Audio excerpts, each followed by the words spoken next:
হাসান ও হুসাইন রাদিয়াল্লাহু তাআলা আনহু ছিলেন মহানবী হযরত মুহাম্মদ সাল্লাল্লাহু আলাইহি সাল্লামের নয়নের মণি।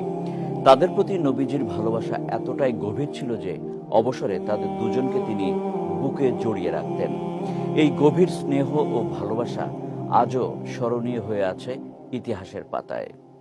বিস্তারিত জানাচ্ছেন সৈয়দ নওশাদ। নবীকন্যা ফাতিমা ও আলী রাদিয়াল্লাহু তাআলা আনহুর ঘরে জন্ম নেয়া দুই সন্তান হাসান ও হুসাইন রাদিয়াল্লাহু তাআলা আনহু ইসলামী ইতিহাসে শ্রেষ্ঠত্ব ও সম্মানের প্রতীক। একজন তৃতীয় হিজরিতে এবং অপরজন চতুর্থ হিজরিতে জন্মগ্রহণ করেন। তারা ছিলেন রাসূলুল্লাহ সাল্লাল্লাহু আলাইহি ওয়াসাল্লামের আহলে বায়াতের মূলধারা, তার প্রাণের টুকরো ও নয়নের মণি।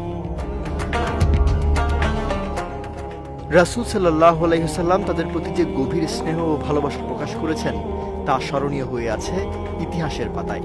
আনাস রাদিয়াল্লাহু তাআলা আনহু থেকে বর্ণিত, মহানবী সাল্লাল্লাহু আলাইহি ওয়াসাল্লামকে যখন প্রশ্ন করা হতো, আপনার পরিবারের মধ্যে কে আপনার সবচেয়ে প্রিয়, তিনি বলতেন হাসান ও হুসাইন।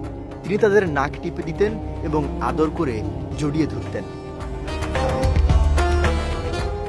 নবীজি সাল্লাল্লাহু আলাইহি ওয়াসাল্লাম তাদের সম্পর্কে বলেন, হাসান ও হুসাইন এ দুজন পৃথিবীতে আমার দুটি সুগন্ধময় ফুল। ইয়ালা ইবনে মুররাহ রাদিয়াল্লাহু তাআলা আনহুর বর্ণনা থেকে জানা যায়, রাসূল সাল্লাল্লাহু আলাইহি ওয়াসাল্লাম একদিন হুসাইন রাদিয়াল্লাহু তাআলা আনহুকে দেখে দৌড়ে গিয়ে তাকে ধরে কোলে তুলেন, তার চোয়ালে ও মাথায় হাত রেখে চুমু দেন।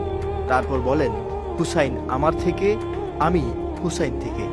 আর যে হুসাইনকে ভালোবাসে আল্লাহ তাকে ভালোবাসেন। উম্মুল মুমিনিন আয়েশা রাদিয়াল্লাহু তাআলা আনহা বর্ণনা করেন, রাসূলুল্লাহ সাল্লাল্লাহু আলাইহি ওয়াসাল্লাম একদিন সকালে বের হলেন। তার শরীর মোবারক ছিল নকশা করা চাদর দ্বারা আবৃত।